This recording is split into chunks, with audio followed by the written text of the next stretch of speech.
ජාතික ආරක්ෂක කවුන්සලය වහාම කැඳවා ඉරාන ඊශ්‍රායල් යුද්ධයෙන් රටට සිදුවන බලපෑම් ගැන සොයා බලා විසඳුම් ලබා දෙන්නයි විපක්ෂ නායක සජිත් ප්‍රේමදාස මහතා රජයෙන් ඉල්ලීමක් කළේය.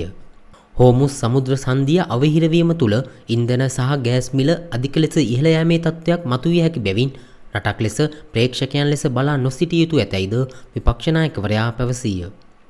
ඉරාන ඊශ්‍රායල් යුද්ධය සම්බන්ධයෙන් කොළඹ විපක්ෂ නායක කාර්යාලයේදී විශේෂ ප්‍රකාශයක් සිදු කරමින් ඔහු මේ බව සඳහන් කළේය.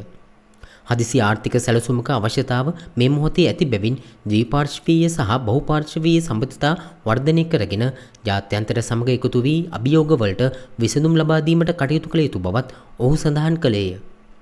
මේ තත්ත්වය රටේ ආර්ථික වර්ධනයට බලපාන බැවින් IMF සමග උපක්‍රමශීලීව සාකච්ඡා කර ලිහිල් පියවරක් කරා යොමු වන ලෙසත් විපක්ෂ නායකවරයා රජයෙන් ඉල්ලීමක්ද කළේය.